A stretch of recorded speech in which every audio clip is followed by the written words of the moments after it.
Father David Link, I want to welcome you and to everybody who's viewing this Corby Connection today. My name is Mike Miller. I'm the club president of the Gettysburg Club. We are more than happy to have Father Link as the interview today. We've been trying to get Father Link for quite some time to be able to do the Hesburgh lectures, but because of the COVID pandemic, that has not panned out and has not been able to, we weren't able to do that. But we were looking at this format for the interim until we can have you as part of the Hesburgh lecture, Father. Okay. So, Father Link has received his undergraduate and law degree from Notre Dame. He developed expertise as a tax attorney while working for the U.S. Treasury Department and a prestigious law firm of Winston and Strong. He served as the dean of Notre Dame Law School from 1975 to 1999, possibly the longest tenure of any American law school. So I want to welcome Father Link and turn it over to you, Pat, and have fun. Thank you very much. Thanks, Mike. You know, the American writer F. Scott Fitzgerald famously wrote, "There are no second acts in American lives." In my opinion, nobody has done a better job of proving Fitzgerald wrong than our guest today, Father David Link. Father Link, I always knew you as Dean Link when I was a student at Notre Dame Law School. And one thing that struck me right away was that you must have been very busy running the law school and all of the high pressure responsibilities that come with that, but you actually chose to teach as well. And given your expertise in taxation and corporate matters, you chose to teach ethics to the required course for first-year students. Why exactly did you put such an emphasis on ethics and the training of lawyers at Notre Dame? Pat, I decided that if I was going to take the deanship, we were going to have a pervasive method of teaching ethics. Not just the ethics course, but the ethics would permeate every course. And so many people misunderstand what the word ethics means. There are lots of law schools that teach professional responsibility and call it ethics. Professional responsibility is a rules game. Have you followed all the rules of the American Bar Association or your state bar association and all that? Ethics is a wholly different thing. If we take classical ethics, we think in terms of St. Catherine of Siena, for example, who talks in terms of forgiveness as being the essence of God's existence. And so I decided that my theme, I didn't intend to stay that long, but my theme for the law school was going to be classical ethics. And it turned out to be pretty well. We had a lot of really good people that went to law school and learned a lot about ethics. I'm just going to end with one statement. There was a law firm in a very prominent place that had never hired anybody from Notre Dame. With a little persuasion, I got them to try somebody. Now they make 4 offers a year at Notre Dame. And they told me, one day the managing partner told me why. He said, because when we have an ethics problem in this firm, we turn to one of the Notre Dame guys. I don't care what age he is. We want the ethics answer. We don't want a professional responsibility answer. That was what I was trying to accomplish. And I look at our alumni and I think it worked. You know, I promised the people watching this interview that I had no idea that was going to be your answer, but that's exactly what I had in mind when I asked the question, because I recall that, of course, the rules of professional responsibility, which are the ethics rules for attorneys, are very technical. It's how you communicate with clients, maintain confidentiality, and technical rules like that. But you took it a step further, and it was about building goodwill and being the lawyer as the healer. And I remember you telling a specific story, and this would have been in the fall of 1997 or the spring of 1998 when I took the course. But you represented in private practice a company that was acquiring another company, and the company being purchased had not done their accounting properly, and they were undervaluing themselves in the negotiations.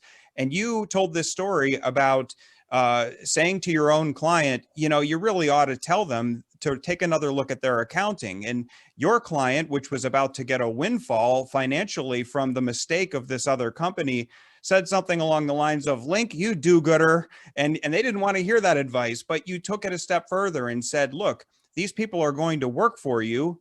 They're going to eventually realize they got taken advantage of because of their own mistake. Do the right thing, and the goodwill will be for everybody's benefit. And I just wanted to offer that. I think that goes perfectly in line with what you just said.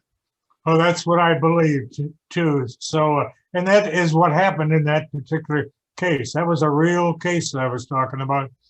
And the fact that they benefited the other side really worked for them, worked for me. I got a reputation when I was in practice of doing the same type of thing. I will tell you this, Pat, that I could challenge anybody right now to meet a client of mine that didn't think he was well represented, he or she was well represented, and I could proudly say that no one would ever be able to find an opponent of mine that doesn't think that they were properly represented. And one time I did have a case where the guy was trying to highball me on something. And I said, that's not what this case is worth. And he said, oh, that's what I figure. I said, well, I know what it is worth. And it's in my briefcase right here. I've worked this case as if I were trying it. If you're ready to talk about what I think is a valuable deal, let's talk. Otherwise, I'm ready to go to court tomorrow. Well, the next time he came for a meeting, he was drunk. He was so scared of that meeting. And I told him at that second meeting, I said, look, you're not in a position to represent your client. I'm in a position to represent mine. You go get yourself a good lawyer somewhere and we'll talk about this. But I'm not going to talk to you in your condition and with you playing highball, lowball, and all that kind of thing. And that I got that reputation as a practitioner that I would offer a fair deal. The one thing I didn't know when you were telling these stories, and all of us knew that you had been in practice, you had amazing experiences that you were drawing on to teach us. The one thing I didn't know about Dean Link when I was a student is something I only found out by doing these Corby Connections interviews for the Notre Dame Club of Gettysburg. When we spoke with Lou Nani, he happened to mention your name about as a co-founder of the South Bend Center for the Homeless. So I looked into it a little bit, and not only did you do that, but you were involved with Habitat for Humanity. You were a board member of the the Friends of the Homeless Advisory Council. How did you, as a father, as a husband, a father of five, a busy law school dean and professor, how did you get drawn to serving the homeless in South Bend, and what did that mean to you? Well, Pat, it was, as you might expect, it was a woman that got me involved. It was my late wife. And she got me involved. She talked me into going down to the homeless center and the old one that existed. And I said, I don't know anything about the homeless, but she talked me into it. And she, by the way, also talked me into prison ministry before she passed away. So it was this incredible woman who had the right kind of idea of what ethics really was all about. Well, and you've led into, I started this conversation out by noting the famous statement about second acts in American lives, and you really have, at a point where many people would just say, "Look, I'm retiring. I'm just going to relax. I've earned it." You dove into service on a whole other level, and as I understand it, with prison ministry, it started with your late wife Barbara saying, "You ought to go speak to these maximum security inmates. I think you'd like it." And I think your reaction to that was about the same as it was to the suggestion of working with the homeless. You're right. Barbara suggested that I go and lecture to the prisoners. And I told her, I can't do that. I've spent my life training good prosecutors and things like that. Now you want me to go and talk to the people that committed crimes. But and all she said was, she never nagged, but all she said was, "I think you'll like it." So I drove over to Michigan City, the maximum security prison, and gave my lecture. By the way, I was in a room full of 65 lifers, all in for murder. No guard in that room. As far as I knew, I was the only non-felon in the room. And I gave my lecture. We went into a question and answer period. One of the best question and answer periods I've ever been involved in. Not to diminish the good ones we had at Notre Dame Law School, but we had a great one. I had to come back and tell Barbara she was right. I really did like it.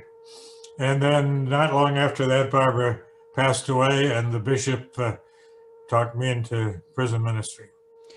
And tell me about this part. So this is an extraordinary transition in your life. You were married for 45 years. You have 5 children. At last count that I had, 13 grandchildren. And you have a conversation with the bishop, and he's looking for somebody to do prison ministry in more than just one prison. And you said something about, well, I thought maybe about being a deacon. Tell me about how it went from there. Well, I said exactly what you said, Pat. I thought of becoming a deacon so I could serve some of my brothers and sisters that are in prison. And the bishop, God bless him, said, "That's funny. I thought of you becoming a priest."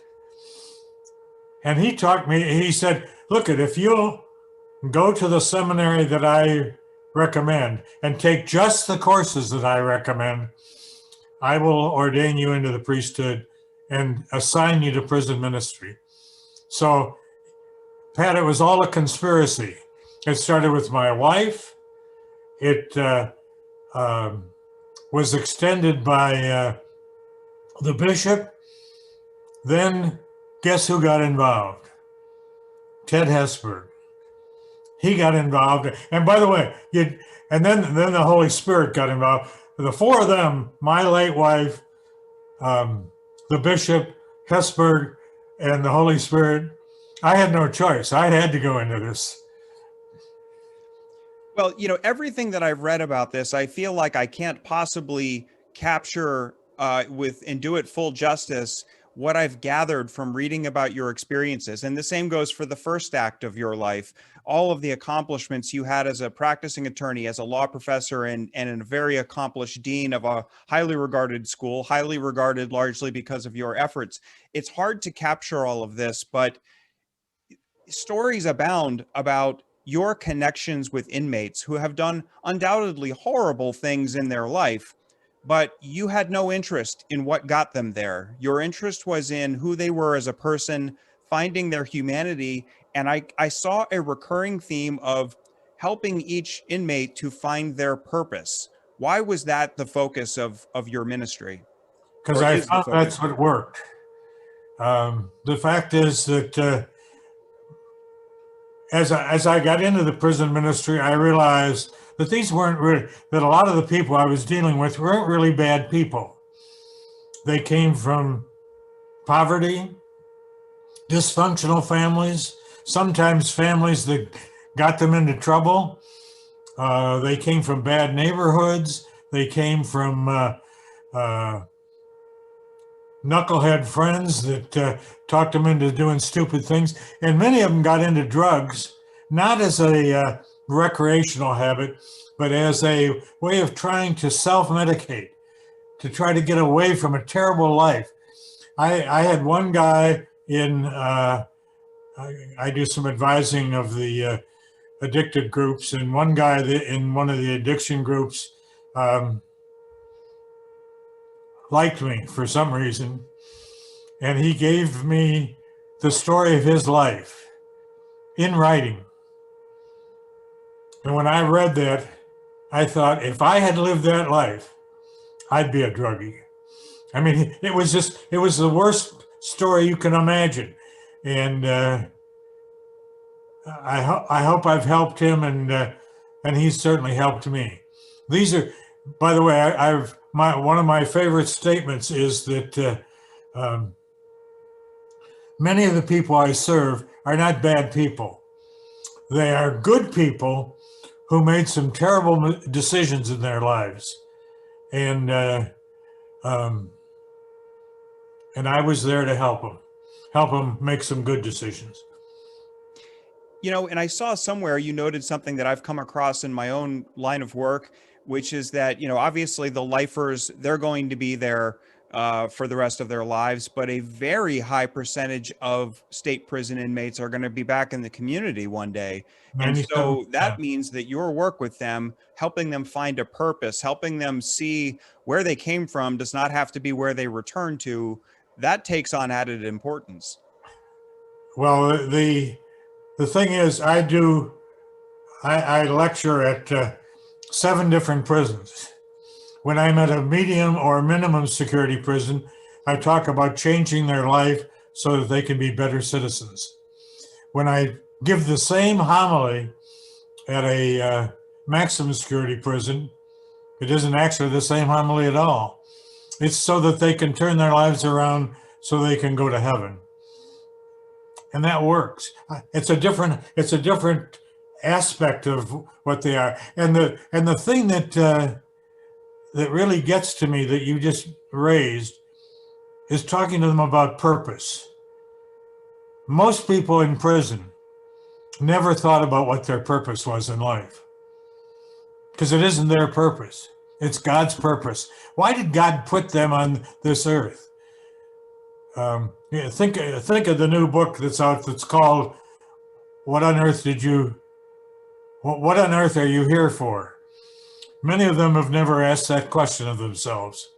And I try to so lots of times when I'm talking to a new prisoner, etc., I'll ask him what his purpose is, what he thinks, why he thinks God put him on this earth, or what God put her on this earth. And many of them, I mean, I had one incident where I was talking to a group and I said, well, what did you do before you got into this? And the guy said, I was in sales. And then we go to the next guy and he said, I guess I was in sales too. Well, they were talking about selling drugs, by the way. And I didn't ask it that bluntly anymore. So, but these are, one of my favorite statements is that most of the people I serve didn't fall into the cracks. They were born in the cracks. And I'm there to get them back to what God's purpose is for them.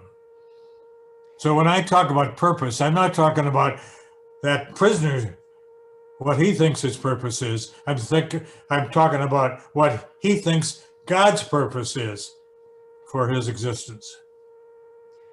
And you know, some of the stories that you've talked about in other interviews where that I've read, you know, it sounds like some of the inmates who come to mass or come to talk to you in one way or another, some of them aren't even Catholic, But their reason, when they're asked the reason for them being there, they're very quick to say that when they speak with you, they feel like they've never experienced love before. They've never experienced someone treating them like a human being. And let's face it, a state prison is more about just, house them, feed them, and they're a number. And that's about it. Count them so many times a day to make sure they're all there.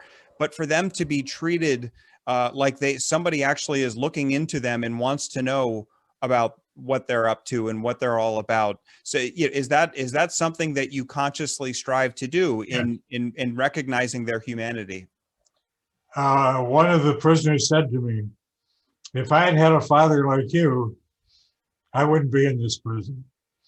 And I think that that's true of a lot of them, that they're coming from something that I need to respect.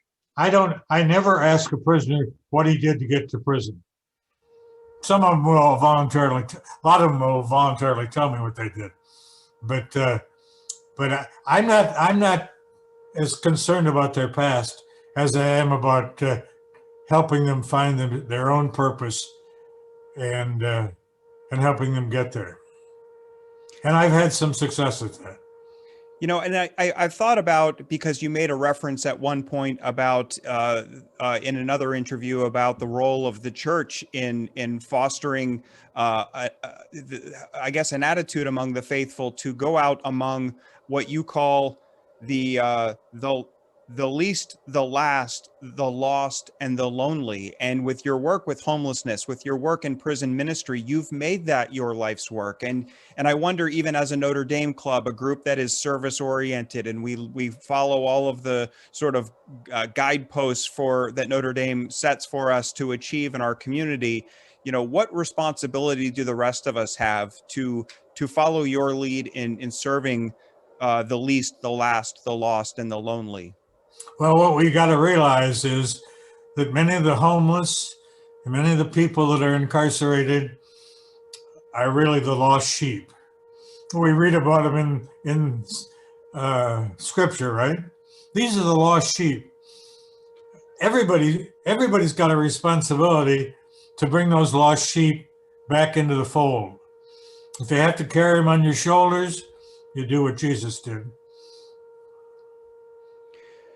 As you look back, as I've sort of overly simplistically said, as the first act and the second act of your life, it seems like, as I've already said, you could have retired at some point. The goal, even at Notre Dame, among many students, seems to be to have a comfortable, successful, in a material sense sort of life, even if we do engage in spiritual and religious practices. As you look back on everything you've accomplished, and the list is long, how does your work now in prison ministry compare to everything that you were doing before? Or how do you make sense of that being your life work at this point in your life when you had such a different pursuit earlier in your life?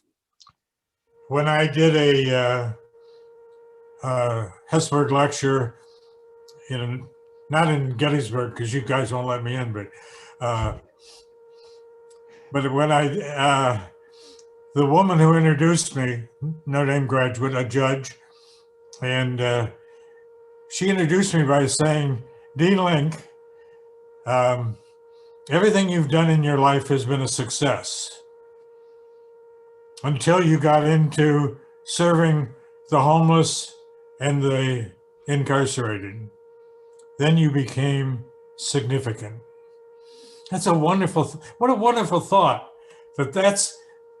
By the way, my purpose in life is not to have been a lawyer or a professor or a dean or a priest even.